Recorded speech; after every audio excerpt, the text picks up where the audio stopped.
Hello കൂട്ടുകാരെ, എല്ലാവർക്കും സുഖമല്ലേ? അപ്പോൾ ദാണ്ടേ ഒരു മിക്സിയുടെ ജാറിലോട്ട് കുറച്ച് ക്യാരറ്റ് അരിഞ്ഞതും പിന്നെ കുറച്ച് കാഷ്നട്ടും കൂടെ ചേർത്ത് ഉണ്ടാക്കാൻ പറ്റും നല്ല ഹെൽത്തി ആയിട്ടുള്ള ടേസ്റ്റി ആയിട്ടുള്ള ഒരു ഐറ്റമാണ് കേട്ടോ. നമ്മുടെ ഇഫ്താറിനൊക്കെ കഴിക്കാൻ പറ്റിയ ഒരു ഐറ്റമാണ്. അപ്പോൾ ഇതെങ്ങനെ ഉണ്ടാക്കുന്നത് കണ്ടു നോക്കാം. അതിന് മുന്നേ ചാനൽ ഇതുവരെ സബ്സ്ക്രൈബ് ചെയ്യാതെ ആരെങ്കിലും കാണുന്നുണ്ടെങ്കിൽ പ്ലീസ് ഒന്ന് സബ്സ്ക്രൈബ് ചെയ്ത്. അപ്പോൾ ഇത് ഉണ്ടാക്കാൻ വേണ്ടി ഇതുപോലെ ഒരു ക്യാരറ്റ് എടുത്തിട്ടുണ്ട്. അതൊന്ന് റൗണ്ടായിട്ട് അരിഞ്ഞെടുത്തേക്കാണ് കേട്ടോ. അതിൻ്റെ തൊലിയൊക്കെ ഒന്ന് കളഞ്ഞിട്ട് അതൊന്ന് അരിഞ്ഞെടുത്ത് ഒരു കുക്കറിലോട്ട് ഒന്ന് ഇട്ട് കൊടുക്കുന്നുണ്ട്. നമുക്കിതൊന്ന് വേവിച്ചെടുക്കാനാണ്. കുറച്ച് കാഷ്യൂനട്ടും കൂടെ എടുത്തിട്ടുണ്ട്. അതിന് അളവൊന്നുമില്ല, നിങ്ങളുടെ കണക്കിനനുസരിച്ച് അങ്ങോട്ട് എടുക്കാം.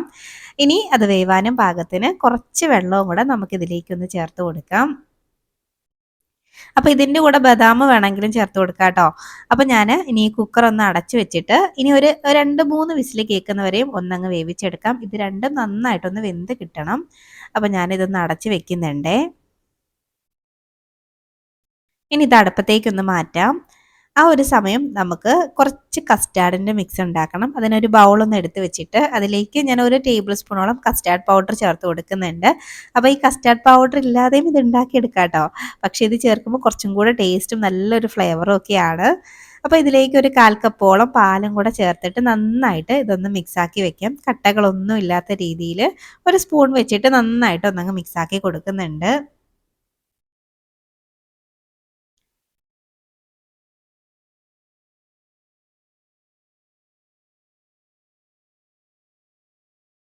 അപ്പോൾ അതാണ്ട് ഞാൻ നന്നായിട്ട് ഒന്നങ്ങ് മിക്സാക്കി എടുക്കുന്നുണ്ട്.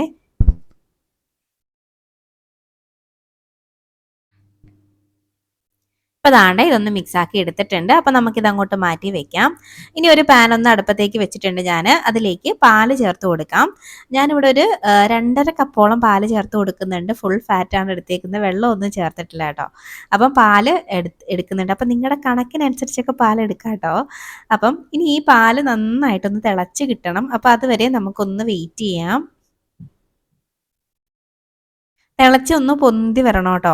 ഇപ്പോൾ ദാണ്ടെ നമ്മുടെ പാലൊക്കെ തിളച്ച് ഒന്ന് പൊന്തി വന്നിട്ടുണ്ട്. അപ്പോൾ ഇങ്ങനെ പൊന്തി വരുന്ന സമയത്ത് കുറച്ച് തീ ഒന്ന് കുറച്ച് വെക്കാം.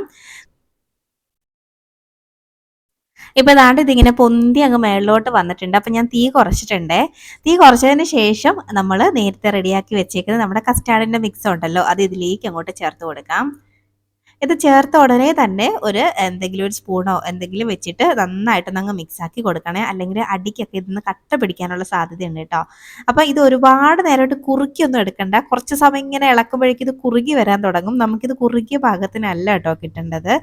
അതുകൊണ്ട് തന്നെ കുറച്ച് സമയം ഇതുപോലൊന്ന് കൈയെടുക്കാതെ ഒന്ന് ഇളക്കി ഒരു 1-1.5 മിനിറ്റ് ഇതുപോലൊന്ന് ഇളക്കി കൊടുത്താൽ മതി. അതിൽ കൂടുതൽ ഇളക്കാൻ നിൽക്കരുത് കേട്ടോ. അപ്പോൾ ഇത് കുറുകാൻ തുടങ്ങും. അപ്പോൾ ജസ്റ്റ് ഇതുപോലൊന്ന് ഇളക്കിയിട്ട് നമുക്ക് ഫ്ലെയിം അങ്ങ് ഓഫ് ആക്കിയാൽ മതിയാവും. ഇതിൻ്റെ ചെറുതായിട്ട് ഇതൊന്ന് വേവണം, അതിന് വേണ്ടിയിട്ട് മാത്രമാണ് കേട്ടോ. അപ്പോൾ ദാണ്ടെ ഇപ്പോൾ ഒരു 1-1.5 മിനിറ്റ് ആയിട്ടുണ്ട്. അപ്പോൾ ഞാൻ ഇതിൻ്റെ ഫ്ലെയിം അങ്ങ് ഓഫ് ആക്കുകയാണ്. അപ്പോൾ ഇത് കൈയെടുക്കാതെ ഇതുപോലെ ഒന്ന് ഇളക്കി കൊടുക്കണം കേട്ടോ, അല്ലെങ്കിൽ അടിക്ക് കട്ട പിടിക്കാൻ തുടങ്ങും ചിലപ്പം. അപ്പോൾ ദാണ്ടെ ഞാൻ ആ ഫ്ലെയിം ഓഫ് ആക്കുകയാണ്. ഇതൊന്ന് തണുത്ത് വരട്ടെ. അപ്പോൾ ദാണ്ടെ നമ്മളിവിടെ അടുപ്പത്ത് വെച്ചിരുന്ന നമ്മുടെ കുക്കറിൽ വെച്ചിരുന്ന നമ്മുടെ ഐറ്റം ഒക്കെ ഇവിടെ വെന്ത് കിട്ടിയിട്ടുണ്ട് കണ്ടോ. അപ്പോൾ ഈ വെള്ളം ഞാൻ കളയുന്നില്ല, വെള്ളവും നമ്മൾ എടുക്കുകയാണ്. അപ്പോൾ കുറച്ച് വെള്ളം ഉള്ളതുകൊണ്ടാണ് എടുക്കുന്നത്. ഒരുപാട് വെള്ളം ഉണ്ടെങ്കിൽ കുറച്ച് വെള്ളം കളഞ്ഞാൽ മതി കേട്ടോ. അപ്പോൾ നമുക്കിതൊന്ന് അരച്ചെടുക്കണം. അതിന് വേണ്ടിയിട്ട് ഒരു മിക്സിയുടെ ജാറിലോട്ട് ഇത് ചേർത്ത് കൊടുക്കുകയാണ്. വെള്ളത്തോട് കൂടി തന്നെ ചേർത്ത് കൊടുക്കുകയാണ് കേട്ടോ. അപ്പോൾ ഇതിൻ്റെ കൂടെ നിങ്ങൾക്ക് വേണമെങ്കിൽ കുറച്ച് ഫ്രൂട്ട്സ് ഒക്കെ ചേർക്കാം. അപ്പോൾ ഞാനിവിടെ 2 പഴം എടുക്കുന്നുണ്ട്. നമ്മുടെ ഞാലിപ്പൂവൻ പഴം ഉണ്ടല്ലോ, അത് 2 എടുക്കുന്നുണ്ട്. ആപ്പിളൊക്കെ വേണമെങ്കിൽ കൂടെ ചേർക്കാം കേട്ടോ. അപ്പോൾ അത് നന്നായിട്ടൊന്ന് അരച്ചെടുക്കാം. അപ്പോൾ അതാണ്ട് ഇതുപോലെ ഞാനൊന്ന് അരച്ചെടുത്തിട്ടുണ്ട്. അപ്പോൾ ഇതിൻ്റെ കൂടെ വേണമെങ്കിൽ ഡേറ്റ്സ് ഒക്കെ ചേർത്ത് അരയ്ക്കാം കേട്ടോ. അപ്പോൾ മധുരത്തിന് അത് മതിയാവും. പക്ഷെ ഞാനതിലേക്ക് ചേർക്കാൻ അങ്ങ് വിട്ടുപോയതാണ് കേട്ടോ. അപ്പോൾ ഇനി നമുക്ക് നമ്മൾ നേരത്തെ റെഡിയാക്കി വെച്ചേക്കുന്ന കസ്റ്റാർഡ് മിൽക്കും കൂടെ ചേർത്ത് കൊടുക്കാം. അപ്പോൾ ഞാൻ ഡേറ്റ്സ് ചേർത്ത് അരയ്ക്കാൻ മറന്നു പോയതുകൊണ്ട് തന്നെയും ഞാൻ കുറച്ച് മധുരത്തിന് ഹണിയാണ് കേട്ടോ ചേർക്കുന്നത്. അപ്പോഴേ നിങ്ങൾക്ക് മധുരത്തിന് വേണ്ടിയിട്ട് പഞ്ചസാര ചേർക്കാം, അല്ലെങ്കിൽ കണ്ടൻസ്ഡ് മിൽക്ക് ചേർക്കാം. ഇതൊന്നും അല്ലെങ്കിൽ ഹണി ചേർക്കാം, അല്ലെങ്കിൽ ഞാൻ നേരത്തെ പറഞ്ഞതുപോലെ കുറച്ച് ഡേറ്റ്സും കൂടെ ചേർത്ത് അരച്ച് കഴിഞ്ഞാൽ കുറച്ച് മധുരമൊക്കെ അതിൽ നിന്ന് കിട്ടും കേട്ടോ. അപ്പം ഇത് ചേർത്തിട്ട് ഇനി നമുക്ക് വീണ്ടും ഒന്നും കൂടെ ഒന്ന് അടിച്ചെടുത്ത് കൊണ്ടുവരാം.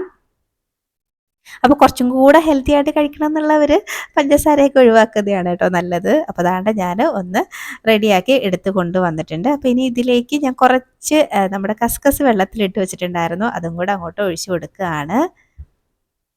വേണമെങ്കിൽ കുറച്ച് നട്ട്സൊക്കെ കട്ട് ചെയ്തിട്ട് കൊടുക്കുക, ഇടയ്ക്കൊക്കെ ഒന്ന് കടിക്കാൻ കിട്ടും. ഞാനിപ്പോൾ അതൊന്നും ചെയ്യുന്നില്ല, ജസ്റ്റ് ഒന്നങ്ങ് മിക്സാക്കി എടുക്കുകയാണ്. അപ്പോൾ നമുക്കിത് ഫ്രിഡ്ജിൽ വെച്ചൊന്ന് തണുപ്പിച്ചിട്ട് കഴിക്കാം, അല്ലെങ്കിൽ കുറച്ച് ഐസ് ക്യൂബ്സ് ഉണ്ടെങ്കിൽ അതിലിട്ട് അങ്ങനെയും കഴിക്കാം കേട്ടോ. അപ്പോൾ അതൊക്കെ നിങ്ങളുടെ ഇഷ്ടമാണ്.